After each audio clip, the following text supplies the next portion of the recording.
Let's get started then, why not? So here we are on the WP Show, the WordPress Show. Here we're recording March's episode to go onto the Glass Mountains website along with all the other ones here. Let's just recap the purpose of the WP Show. It's aimed at people and businesses who have a WordPress website, and you're probably the business owner, or maybe you're the marketing manager. Either way, you're in charge of the website. You're not a technical person, you're not a designer or developer. So these shows are pitched at information relating to WordPress and websites beyond that, which can help you with your job, improving your website, and hopefully making it better for your business. And we've got all manner of recordings online on the Glass Mountains website. Off the top of my head, we had two very good ones on SEO. There's one on copywriting, and last month's was a fantastic one on optimization of your website in terms of speed with Andy Davis, and he touched upon some very WordPress specific elements such as what is covered by Cloudflare. Now today our guest is Rick Hurst. Rick is a member of the WordPress VIP team who look after some very high traffic WordPress websites. Now Rick will do a much better job than me of explaining how WordPress VIP fits in with WordPress.com and WordPress and Automatic. But from our perspective, a very interesting thing I'm looking forward to finding out about is the hosting offerings of WordPress.com. We're obviously a WordPress specific agency, and we either have to advise clients a lot on website hosting or migrate clients a lot. And without going into too many of the details, there are hosts out there who can handle any kind of technology, but of course, WordPress is complex. It's got lots of issues. So good issues, I mean. So what we try to do is always make sure the websites are hosted in a very specific environment. So we would normally use people like WP Engine or Flywheel, which are WordPress specific hosting companies. Now I've kind of turned a blind eye to the hosting which WordPress.com has offered over the years, and I'm not quite sure why. I think maybe one of the reasons years ago was that I don't think certainly the lower offerings could handle Google Analytics, which we installed by default on any new website. However, situations change, and of course, like nowadays, we are very careful about third-party scripts we put on the website for performance and privacy reasons, which harks back to the previous WP Show talk with Andy Davis. Now, so the issue with, say, Google Analytics or third-party scripts with WordPress.com, that's different now anyway, because I think there's some versions of the plans where you can pretty much do whatever. But either way, the objections that we had before, they're no longer valid. So I'm very, very interested to hear a little bit more about that, and just to hear, to start off hearing a little bit about the history of WordPress and to hear what Rick gets up to in his day job. That's probably enough of me prattling on. Let's get Rick on the screen and see if he's able to join us. There he is. Right. Hello, yep, I'm here. Still here. So, yeah. Well, thanks for the introduction. Anyway, first, are you okay? Yes, I'm good. Yeah, I've been looking forward to this. Really. Yeah, it's always, I'm always happy to chat around web stuff and WordPress. So it's, excellent. Just to the world as well. Yeah, thanks very much for making time for us. Cool. So, well, thanks for the introduction. I'll explain a little bit about my sort of background. So, my name's Rick Hurst. I'm a recovering freelancer. In that I've spent sort of 20 years building websites, and that's sort of gone between being freelance, working in agencies, working for a software company, working as a freelancer, sort of embedded in an agency. So I've sort of gone around the houses. I forgot to say, Rick, that's where we met, of course, wasn't it? We met. Yes, absolutely. So yeah, in the very early days of me going freelance, that was the kind of freelancing on site kind of freelancing. You're kind of a contractor, and yeah, that's where we met. And yeah, I was sort of built in to help build the Hyundai website. So there was yourself, Steve Kirtley, who's been on the show before, and there was a few others. I'm trying to think who else was there. They're all sort of old.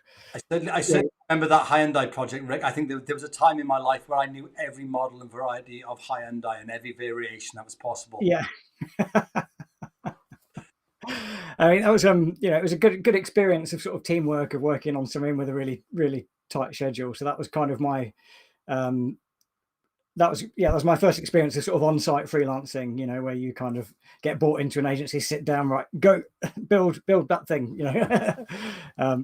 so I've got that background, but probably about the last I'm trying to check the timings of this, but probably more like the last 5-6 years I've worked almost exclusively with WordPress when it comes to building websites. So I've worked on web applications where I wouldn't use WordPress, but I was working, and it became my sort of go-to CMS. I mean, I had years and years of, where I was fascinated by the idea of building my own CMS. And who isn't? I'm trying to go down that dark path at some stage. Yeah, well, I mean, the thing is, the best advice that I got is, it's like it's absolutely fine to build your own CMS. Just don't use your own CMS. It's kind of like, whenever I would use another CMS, including WordPress at points, I'd be like, there's too much here. I don't need all this. So I'll just build my own thing. And I built one while I was waiting for my car to be MOT'd once. I was sort of sat in a garage with a laptop thinking, wouldn't it be great if I could just take all these text files and, just turn it into a blog? And, there was about 100 other people also doing it, but I just thought I'd write my own. So, that happened within a few hours. But yeah, but without digressing too much about things we've built, I sort of came around to WordPress as the CMS that I would use by choice. I think when I joined an agency in a permanent position, there was a lot of WordPress sites already there, and I really liked the way that they'd been using it.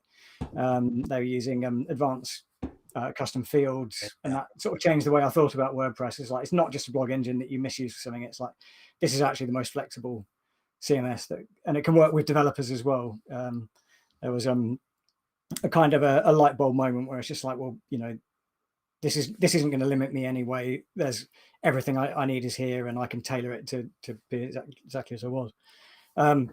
So then, after that, happily sort of freelancing for a while. But then I started this year, not this year. God, we moved on years. I started the beginning of last year, thinking, right, I want to move on from freelance. I want to sort of work on things at a sort of slightly different level. And Automatic, which is the company that is owned by one of the co-creators of WordPress, I've always had this idea. I'd like to work from home, so I work from home even when there isn't a pandemic, and they're always like a fully distributed company. So they'd been there on my radar, just thinking, no, that would be a cool company to work for. And then later on, I became aware of WordPress VIP, and I sort of kept an eye on their job openings, and I saw one that I wanted to apply for. And that all came to fruition as the pandemic started last year, and I started working full time for them in May last year. That's right. And who interviewed you for that role? It was Sarah Pantry, wasn't it? Yeah, she had mentioned it on an email list that that we're all part of, called Underscore. She had mentioned WordPress VIP on there, so it was her mentioning WordPress VIP that made me like, oh, who are this? Who's WordPress VIP? Yeah, and it was a conversation about scale and she just brought it to my radar, really. So that was I mentioned Sarah because she used to do a little bit of work for us for a while, and she's an absolutely fantastic developer and such a lovely communicator. I've got a lot of time for Sarah. She's great. Yeah, so I mean, I'm on her team now within the organization, so it's it's great. I mean, that was the other thing with I've always been a bit of a jack of all trades with the stuff that I've done, and that was the other reason for sort of like looking at this. I just wanted to kind of sort of focus on being good at one thing, and the amount of expertise that we've got in that organization, I mean, it's kind of vast. So I know I can just sort of go in and really focus on being an expert at something rather than just being okay at lots of different things, which is what happens through freelance, really. Is it's just like you sort of, you get jobs that aren't really, you might have never done it before, but people are just like, could you do that? And you're like, I'll have a pass at that. Yeah, I could probably do that. Yeah. So I'm there now. But yeah, I was going to talk a bit about, so people understand what the relationship is between Automatic. That would be good. A lot of people, won't have heard of what Automatic is. So that's good. Yeah. That'd be great. Yeah. So WordPress, as most of people, hopefully most people watching know what WordPress is. So that began in 2003, and it was it's an open source project that was started by Matt Mullenweg and Mike Little, and they started it because they were both using another piece of blog software called B2 Cafe Log that wasn't being maintained, and I think also the other big sort of blogging platform, because that's what they were back then, was Movable Type, and I think they'd changed their terms and conditions, and it was like a paid sort of structure. So a group of people got together to build a new CMS that was basically going to be like a continuing on what B2 Cafe Log was. So that happened in 2003, and it was really well received straight away. And so a few years later, Matt Mullenweg started the company Automatic, and I think it was then, so he registered a trademark of WordPress and the logo. But it remained, that it's really important to know that there's lots of people who have worked on WordPress. You can look through the WordPress, the open source project, and there's thousands of contributors, or maybe thousands. There's lots of contributors, so it's really important to recognize that it's not just like it wasn't just a one-person thing or a two-person thing. There's lots of people who contribute to that. But they brought WordPress on, and it quickly progressed as a piece of software that you can download and run anywhere, to have like plugin architecture and custom themes, and then later on custom taxonomies and what have you. So 2010, the trademark WordPress was transferred to the WordPress Foundation. So that means that the WordPress Foundation look after the open source piece of software WordPress. But in tandem to that, you've got WordPress.com, which is where anybody can go to WordPress.com and just set up a blog for free on the very basic level.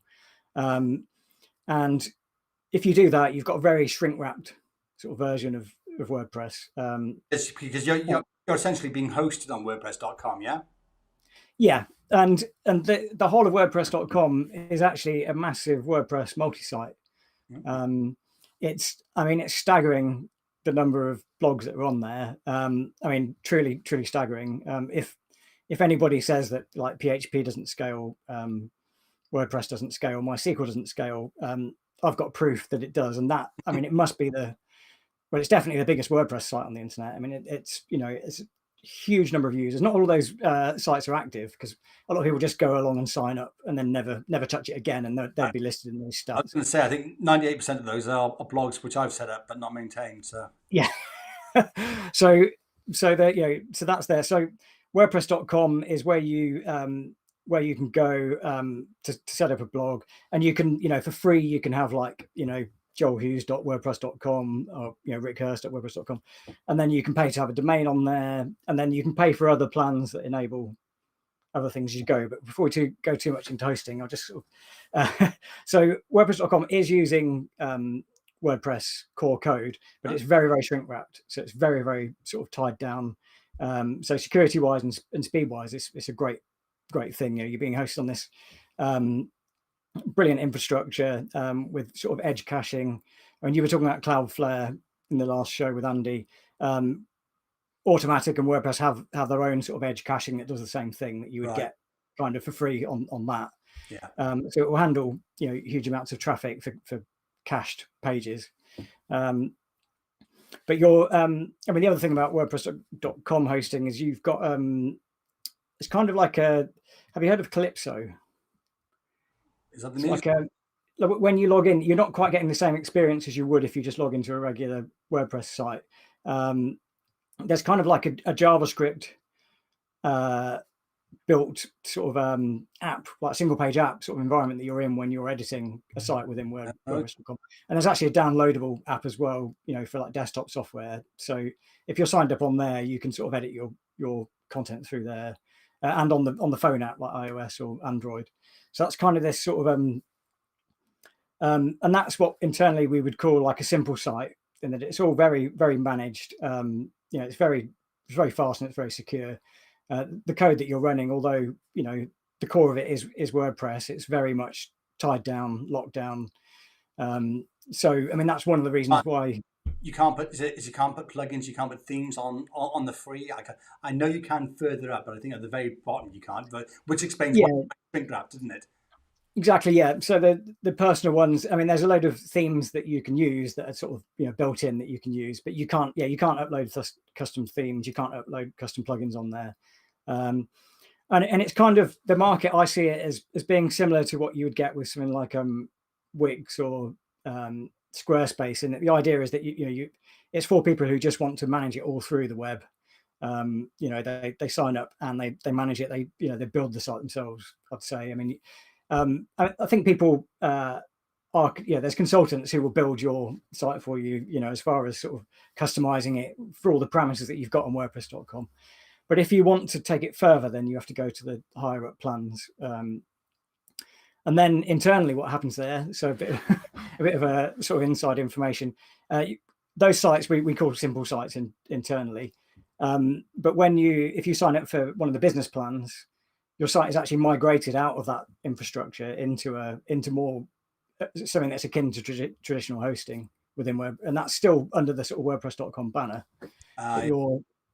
And at that point, you can do pretty much whatever you want with it, like a normal site.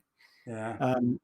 But that's kind of like it's really handy for people who are transitioning out of that, sort of shrink wrapped, WordPress.com personal plans thing. You sort of move out. And at that point, you would have like FTP or SFTP, and you can install plugins and you can do all that sort of stuff. And I think that's £20 a month, which I think is pretty reasonable, which is good. Yeah. Yeah. I mean, I had to do some of the research on it. Probably the same stuff you've been looking at. I work for Automatic, the company, and I work specifically for WordPress VIP, which is another bit that I'll sort of get onto. I had to sort of really look at what's there, and and sort of talk to a few people and say, because like as an analogy that I think that Sarah mentioned when I spoke to her about this, it's like if I was working for a commercial vehicle sales sort of organization, and I know everything there is about different trailer types and vans and lorries and stuff, and then you come along and say like, you work for Ford, can you talk me through what we get on these Ford Fiestas? And it's like, oh yeah, it's kind of like it's a different sort of a part of that. Yeah, that makes sense, man. Yeah. So so within that, so you've got the business hosting, which I mean, I think that's pretty much analogous to using someone like WP Engine or right. We've also got because Automatic has made a few sort of acquisitions over the years, and there's Pressable, which is kind of like a hosting company, and those .com sites are pretty much on that, but it's under the WordPress.com banner. But you could also go straight to Pressable and just get what's more sort of traditional, WordPress hosting on there, where you'd get SFTP and what have you. Yeah.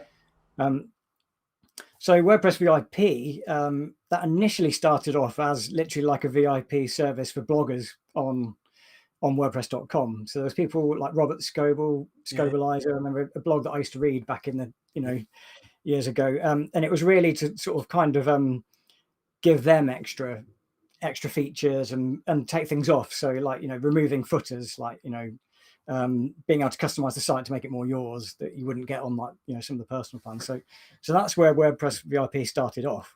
It was basically just giving people like that extra features and a bit of promotion and support and stuff. And then years and years later, when by the time I've got involved with it, it's really a separate kind of hosting for enterprise customers, sort of, big companies who have got a lot of different web properties, companies like newspapers and news organizations who have got very sort of high traffic sites, including sort of big editorial teams and things like that. So we're a completely separate unit within that. And one of the things that sort of happened just as I was joining the company is we were just migrating all the sites that were kind of on the WordPress.com VIP infrastructure into a brand new infrastructure, which is more like a sort of containerized cloud hosting thing. I mean, it's all still on our servers because we've got data centers all around the world. Yeah. But it's kind of like the equivalent of what you do on Amazon in that everything's in container based, so it's really scalable. So you might have a newspaper that's running a bank of web servers which are in containers, and then we know that there's going to be a lot of traffic come in, and we can ramp it up. Well, it will automatically ramp up when the traffic ramps up. But if we know in advance that we're going to get loads of traffic in, we can sort of ramp it up to as many containers as they need to sort of service all that traffic. I don't think many people watching will understand fully what containers are, but they'll certainly understand the benefit of having people like you behind the website who know the technology in and out. That's what I was kind of trying to allude to earlier, where some people might select say cheap hosting who can handle any technology, even though that company may well have a team dedicated to say WordPress. I much rather them be purely in an environment which everything is WordPress, not just the support in one area, but the hosting. So that's coming across well there, Rick. Yeah. Yeah, well, that's the thing. I mean, I've started to talk about WordPress VIP, but I mean, even across .com, I mean, all the support teams are experts in WordPress. Yeah. I mean, they're all, it's kind of it's tailored directly to that. Whether it's people helping you with publishing and how you should do your image gallery, through to the where we're all that sort of optimizing sort of high scale stuff. I mean, that's the thing. It's kind of like we only do WordPress hosting. The only difference to that, and I don't want to get too technical because I'm sort of we also have some customers doing with decoupled WordPress these days. So where they're using WordPress as the back end, but they've got a completely different website at the front end, which might be built in. Does that mean like you publish from the front end of WordPress to flat files, or? No, basically, because WordPress itself can be used as just purely a publishing system, and it's got an API. Okay. So there's the whole thing where somebody will have a completely separate website that they might have built using like React or one of the sort of static front end things, but they're using WordPress basically as their content API. So their editorial team will still be logged into WordPress, like standard WordPress, with whatever customizations they're using. So is that WordPress? Is that headless? Yeah, headless or decoupled. Yeah. So that's kind of like a thing. Yeah, we've got a few customers running that sort of architecture now, and it's some of them. The front end isn't hosted by us, and some of it is. But then we're like, well, we're WordPress experts, and but we've agreed to host this this decoupled front end. So we're actually rebuilding a sort of expertise in the team around that.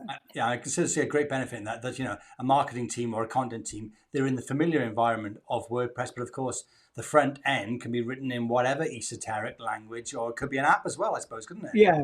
I mean, I'll definitely point out at this point that it's not right for everybody. I mean, we've got people have got different opinions on this. And internally, I mean, most people, what they're doing, it doesn't really give them an advantage doing that. It might be more around that they've got a team full of eager young JavaScript developers who want to build build a JavaScript front end. Don't get into JavaScript flame war, Rick. You know this is badly, mate. But that's it's quite often these decisions are driven by the development team, and developers, especially when you've got a team of them, will say we want to do this, and So WordPress VIP has got that whole sort of separate thing going on, and I don't want to turn this into like it's almost like I wanted to jump in and carry on the discussion that you were having with Andy in the last show about sort of performance and scaling and stuff, because there's lots that I could say about that, but I will touch a bit on that, but it seems that you already talked about it. So like page caching that you were talking about using Cloudflare. We offered the same thing, but it's on our own edge caching sort of network, which is, wherever you are in the world, you'll hit the closest one.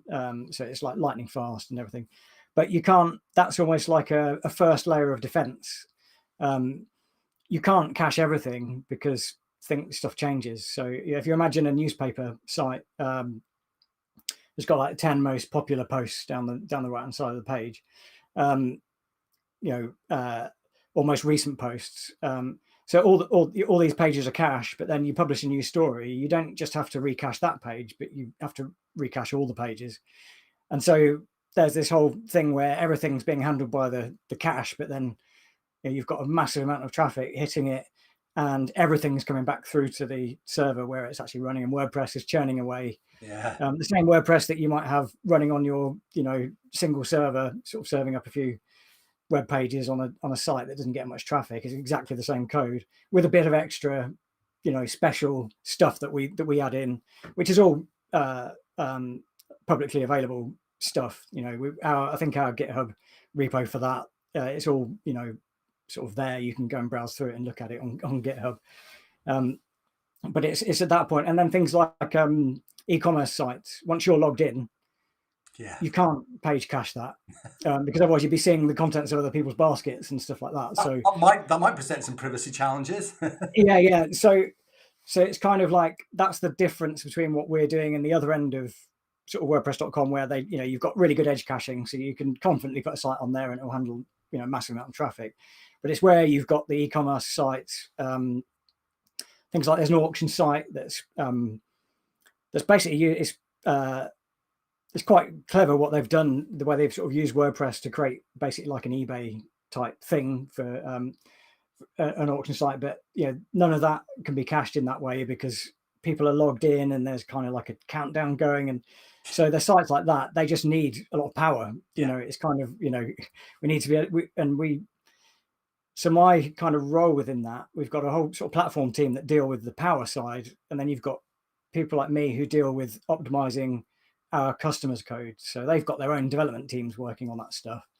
But we'll be sort of analyzing their code, either proactively, sort of code reviews before it goes live, going through, sort of looking at what they're doing, and sort of saying that database query is going to be really slow. Can we do this instead? And reactively, when we're looking at logs and charts, when something, we can see something's in trouble, sort of going in and working out and working with their development team to sort of say, right, here's the bottleneck, we need to get that bottleneck out. So like within WordPress VIP, if I'm I like to use analogies, Joel. Sorry about this. I always go off into car analogies. But say you bought your car to me and said, you want to make it faster. We've got like sort of platform team would say, right, let's put a bigger engine in it. Whereas I might be saying, you've got like 6 bags of cement in the boot. Can we take those out? That, are they necessary? Do you need them in there like now? And it's kind of like that. So that's part of the service we offer. It's not just sort of hosting. It's kind of depending on what sort of, you sign up for, you kind of have, and it's been really interesting for me, sort of learning from people who've been doing this sort of level of stuff for years. Just things that you would normally do in WordPress that work absolutely fine when you've got 100 posts on a site, suddenly, get into trouble when you've got 100,000 posts, and it's sort of looking at those sort of type of problems that I really enjoy. So that's what I'm, that's what I'm doing. I'm tackling it from the customer's custom WordPress code point of view. And then we've got a whole, team of people just throwing more power into it and making, whatever code, we'll just make it faster. It's nice to have the more power there, but of course you've got to have it optimized as well, because then you make better use of that power. Yeah, exactly. And of being, just being able to anticipate problems as well. So you see, because a customer might say, can we use this plugin? Is this going to scale? And you look at it and you think, it should do. But sometimes it's difficult to test these things in advance when you're looking at sort of, trying to fake traffic, like doing load testing on things. So, a lot of things make their way into the wild, and then you spot the problems. And it might not necessarily be a problem for the public, because it's, the way things are set up.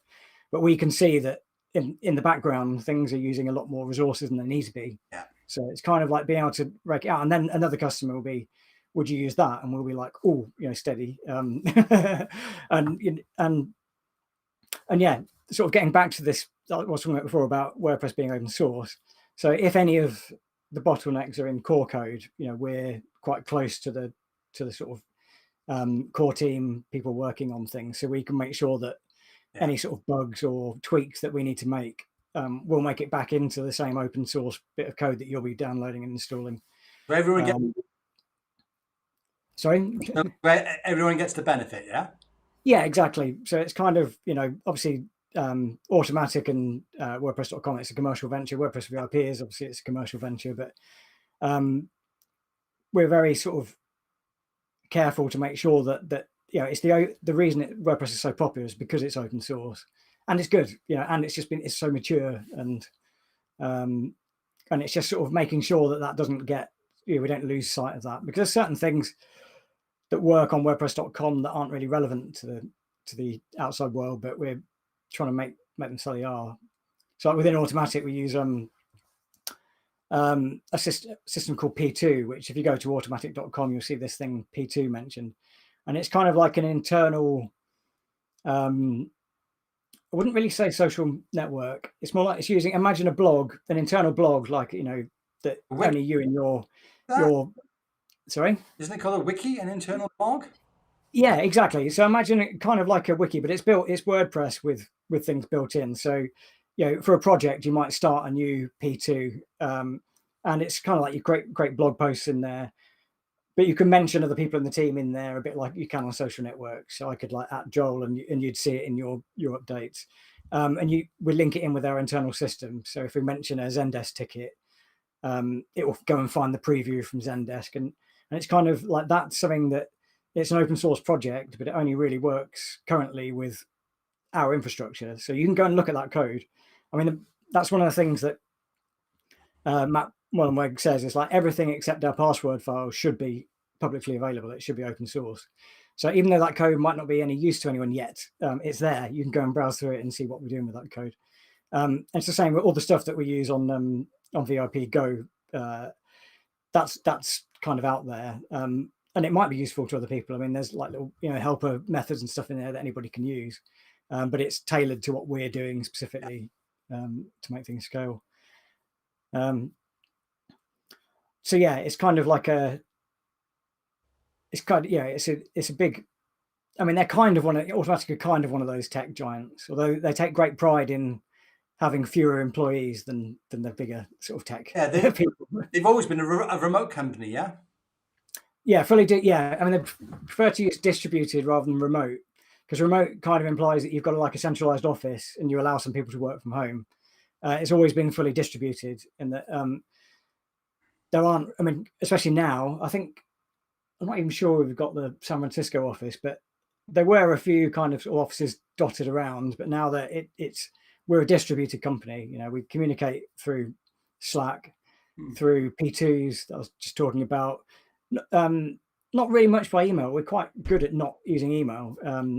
I get notified of everything in the world by email, like GitHub updates and Zendesk ticket updates and things that that all appears in my inbox. But if somebody wants to talk to me, they'll talk to me through Slack usually. I don't think I've had a phone call like on the phone. I mean, when I was getting this job, I was explaining to people, and they were saying, "Are you sure this is a real job?" Because I kind of had my interview via Slack, my first interview. Well, it kind of started off with I was sent a kind of like a technical challenge to do, which I sort of did. But then I was invited to a like interview via Slack, and then kind of like a paid trial, which happened over a few weeks, and it was all just happening through Slack. And I'm kind of telling my wife and my friends, it's like, yeah, I'm doing this interview, and it's like, but I've literally hadn't seen, at that point, I hadn't seen any of my colleagues. I was just sort of chatting to them in Slack and sort of communicating with them about these, the trial tasks that I was working on. Yeah, I think the thing, of course, is that given the year that we've had, is that structure is going to become more and more commonplace. Yeah, well, it's kind of, I was already geared up for it. This was all happening. You can see I work in my garden shed. I like the idea of working when we can do, like just traveling to somewhere, like going, stay in an apartment somewhere with Wi-Fi and just work from somewhere else because I'm not tied to one place. So I've kind of geared my life around that to a certain extent, which I was trying to get out of freelance. And this was one of the companies that were, fully distributed. And the other part of that, as far as like support goes, is that we've got people all around the world in different time zones. So, within our teams, we sort of hand the baton on to the next sort of people as we go, throughout the day. So there's always a team of people who it's natural for them to be awake and working. But we would have like real life meetups sort of a few times a year with your team, or like a whole sort of company meetup. They haven't happened since I've joined. Of course, yeah. That's just the way it is at the moment, isn't it? Are you? I mean, this is probably trade secrets, but are you able to name at all any of the high traffic sites that you look after, or is that all completely hush hush and you'd be fired on? Oh no, well, I mean, I sort of wanted to check on some of these things. I mean, I didn't want to be incorrect, and B, it's just like what some customers might not want us talking about things. Yeah, that's fine, man. But I can quote from our blog. So during the election period, which was a really exciting period, because we had quite a few high profile news sites running like live blogs and things. So one of them, and this is one of the things where everyone, we knew it was going to be high traffic, so we worked with the customer to make sure that their live blog was going to work, because it's really easy to kill a website using a live blog, because you've got people like on election night, people are just constantly hitting refresh, as well as the fact that there's a live blog that sort of updates. But that site, I was watching while the charts on the front end of the site, which were showing where the election results were going. People were watching that. I was looking at Grafana, where we've got all our sort of internal sort of metrics and things going on. I know. But yeah, it's on the WordPress site. I know who you're speaking about there, of course. Yeah, I know now. Yeah, I remember. Yeah. Well, this one actually was ABC News. There's 538, but that was 132,000 requests a second, and that was being served up the response time was really low as well. So it was kind of, we were really, really happy with that. That went kind of without a hitch. I really like that site. I mean, I just like the design of it. I like the layout. It's just so crisp. So we happened to stumble in the conversation about that, didn't we? So yeah. Yeah. I mean, it was good. It was really fun sort of watching the other side. I say fun. I mean, it's nerve wracking as well, because it's really, really high profile. But there's a few other things, like we had the Kamala Harris transition site went live as well, sort of during that period. It's not the actual final like White House, or that is WordPress. But we had the whitehouse.gov is WordPress, so it's a good one to point to if if people are worried about sort of security on WordPress. But yeah, we had the Kamala Harris transition site that was sort of fired up, ready to go as things were looking likely.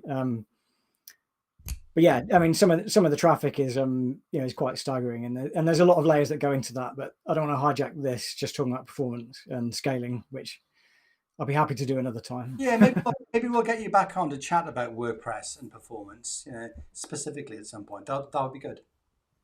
Yeah, it's and probably in a few months I'll know like even more than I do now. I mean, I'm just sort of, it's been really interesting for me, because because you're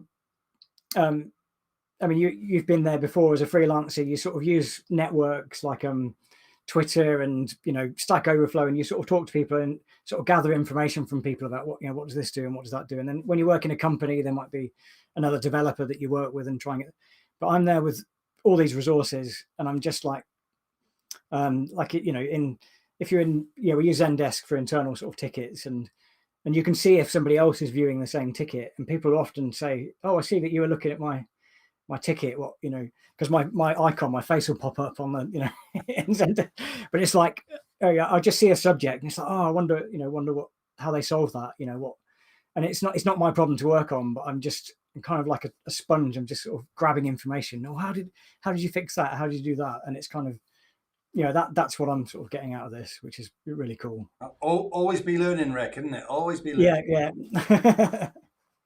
Yeah, I was just thinking back to something you said earlier about the the WordPress trademark. Well, that's of course that's the reason why WP Engine is called that, and that's why we call this the WP Show, because you can't.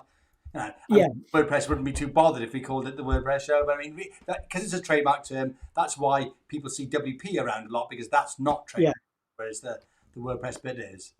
yeah, exactly. But it's important to know that that's owned by the foundation, not by Automatic. Yeah. And I think that's an important thing. I mean, I think it's easy for when you've got an open source project and you've got people, because obviously Automatic are it's a massive company, and they're trading off hosting WordPress and other products. Like WooCommerce is owned by Automatic, for example.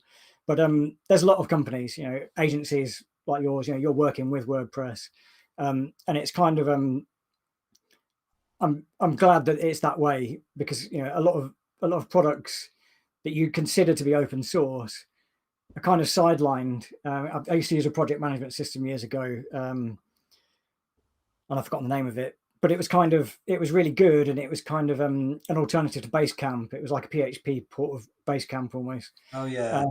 Active Colab maybe. But yeah, that was kind of just shelved, and saying like, well, the open source version's there, you can do what you want with it. But the team behind the other one, it's like, now that's a hosted service, or that's a paid for service, and it's kind of that's not the same with this. Like all the goodness that goes into like performance and making WordPress good is it's not. There's lots of people contributing to it outside of Automatic. That it's a community built thing, but we put back in as well, in that we make sure if something's fixed, we make sure it gets back into core, because that's what we're using. We're literally releasing the next version of core into our own infrastructure as soon as it's ready. So yeah, that was something I wanted to talk about, actually.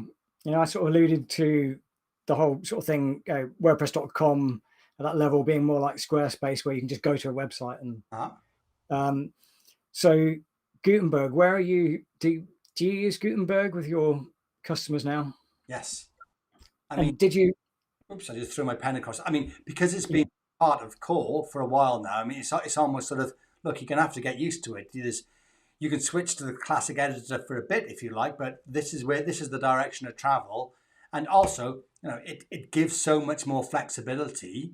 I mean, because before Gutenberg, again, we're going slightly tech in terms of it, but because we like to create a very complex, well, no, not complex, a very useful and wide ability for people to create useful content in their pages, then we would use advanced custom fields, which you mentioned earlier, and all of that kind of stuff, to give people some great flexibility in creating adding design elements to pages, which are easy for them to administer, but they create a beautiful look on the front end, which is responsive and all that. And of course, Gutenberg fits very nicely into that space. So yes, it's meant that we've needed to reapproach how we go about using Gutenberg. And I have to say that on some projects, that's not always the way we would go, but on the bigger ones, we would definitely go this way. But it's very much how we've always done it, but we're just now using Gutenberg to do it. Oh, it's good to hear, because I mean, I'm personally, I always resist I always resist change. So before I worked at Automatic, stuck in the mud. Yeah, before I worked at Automatic, I mean, I was building WordPress sites, and I would use ACF. It was the perfect way to me. You're building some kind of custom page type. You create boxes for people to put things in, and then as soon as Gutenberg was released, I was just like, oh my goodness, what's happened? Like, install the thing to disable it, and I felt that way right up until I actually saw how people are using it. Some of our customers are using it, and that's definitely the future direction of travel of WordPress, the product, as well as sort of WordPress.com and the type of editing you're doing over there, because full page editing is coming next, which is really going to change up the way people build custom themes. So that's a new thing to learn. I mean, I haven't done much with it personally, but I've seen a few sort of demos of the way it's kind of going. And I think a lot of that will be to compete with the people at the sort of lower end who just want to use something like Squarespace or Wix to just drag stuff around and build a web page that way. WordPress will be able to do that, but also that you can use the same things to on a bigger site using that. So that'll be all quite interesting. But it's kind of like the sort of the missing link between, the sort of turning it into what I think people are expecting when they have a content management system. Yeah. I mean, it's kind of dangerous. I think I can imagine being quite worried about it from a theme development point of view, because, at least at the moment, you create a theme for somebody and they can maybe sort of drag things around and put blocks within a column within a sort of content area or something. But the dangers involved in letting customers just suddenly drag their, Well, one of the guys on the team shared a great link the other day about how with Gutenberg you can specify when you're creating custom ones which blocks it can go within and all that stuff. So there's a very low level detail which you can go into it. But I mean, ultimately, this is always the balance. You want to give the client flexibility, but of course, it's got to come with some kind of constraints and sense, because otherwise, without that, we're back in the bad old days of like your really initial kind of your visual builders, which you might be able to drag something. It's going to be a nightmare to use, and one slip, and the whole page is absolute gibberish, and you can't view the source because it's sort of so it's. Yeah. I certainly see this is a positive direction to travel, definitely. Yeah. I mean, I think that's the kind of sites that we deal with at WordPress Vip. It's very it's kind of different. I mean, that was the other thing. Just going back to skipping back a bit to the sort of different types of hosting. So at the WordPress.com end, you haven't got FTP access or SFTP access. You move on to the business plan, and you have. By the time you get to VIP, you definitely don't have it. WordPress Vip is geared around developer teams. Yeah. So any of your custom code is just checked in via GitHub, and then there's a build pipeline, Travis or Circle CI. So you kind of your code that you're allowed to sort of put on there is all anything within the WP content folder. So custom themes, custom plugins, must use plugins. That's what you put on there, and you can only deploy via you merge. You have certain branches attached to the live sites and pre-production. So you sort of there's a few caveats at that end. I don't want to get too technical again. No, but there's one like for people that don't understand it, it's simply that you've got a very much a belt and braces approach to deploying code in a very very controlled and methodical manner, isn't it? Yeah, and also being able to like revert. You can deploy something and then sort of it runs a load of processes to check that your CSS is built. And reverting should just simply be in FTP rename old file A to new file. Surely it's exactly. Well, that's what we're doing, really. Yeah. The good old days. Yeah. Yeah. Functions.back.php. Yeah. I used to love debugging websites, and then you're debugging stuff which just isn't even used. It's sort of great. It's like trying to fix a car with a second carburetor in there, which isn't connected to anything, and you spent a day looking at it. Yeah. Well, look, I don't want to keep you all day, man. Is there any other particular topics you wanted to chat about, or? No, I mean, I'm restraining myself from getting like super technical now, because there's so much that I like talking about as far as it's kind of like my new thing, caching on many levels. Well, I know that's out of scope for this. Well, let's have a chat after this, and let's get you back on later in the year, and just to get maybe a niche topic. I think especially for the people who aren't going to go on to WordPress.com type of hosting, like your opinion on what they should be doing in terms of caching, that might be a really interesting topic. That I think the one thing I'd finally put you on the spot with, in case you've got any opinions of it, I'd be interested to ask about what do you think in terms of WordPress. What is the direction of travel? What have we got coming down the road? What is WordPress going to look like in a couple of years' time, do you think? Yeah, well, that's that's why I brought up the Gutenberg thing, really. So because some people won't really understand what we mean by Gutenberg. Well, you say Gutenberg. I don't know if it's Gutenberg or Gutenberg, but I'm going to go by what you say, because Yeah. So, but I don't, because I speak to people through Slack. I don't know how they pronounce things internally. But yeah. So for people who don't understand what we're talking about when we're talking about Gutenberg, when you go to edit content within WordPress these days, you've got a kind of block-based system where you can create blocks of paragraph content, images, lists, and lots of custom content. And that's kind of, it's not new, but it feels kind of new to people who've been doing WordPress for a long time. That's being developed. And the last kind of sort of all company meeting where we all on Zoom, lots of people, that's one of the things that Matt Mullen was talking about, is the direct, it's kind of already available, I think, in a demo sense. I think you can check out code and try out some of these features, early versions of these features. But Gutenberg will be, when you go to edit a WordPress site, a site that's done in the in the way that it's intended, you'll edit everything. You won't edit your menus in a menu somewhere. You'll probably edit them directly as Gutenberg blocks within it. So kind of like full site editing is coming, and I think that will suit a lot of people. I think it won't suit everybody, but at certain levels of WordPress, people who just want to, they've got their website, they've told they've got a content management system, and rather than like, okay, well, you can change the menus yourself, you just need to go to this thing, drill down and find it in this menu thing. It's like everything will be kind of editable as a page. So yeah, it'd be interesting to see how that's done, because I can imagine situations like, I don't like it when Gutenberg goes completely full screen and takes away just the top menu. I just want to see the top menu with my, hello, you are logged in as Rick thing. By default, it takes that away, and that kind of, it makes me feel unfamiliar. But I think it's probably going more in that direction, in that this sort of full page editing sort of system.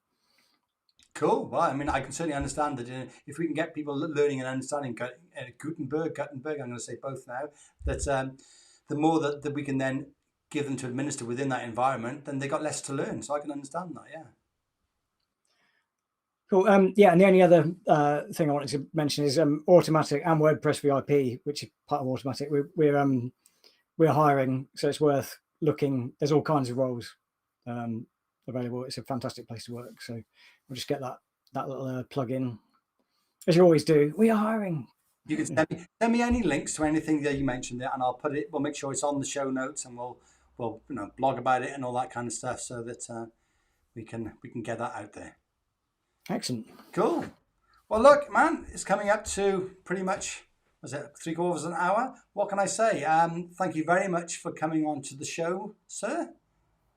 Yeah, you're welcome. It's been a pleasure. It was very enlightening, and I'm pretty much definite that we'll get you back on at some point, and we'll just we'll choose another topic. Yeah, how does that sound?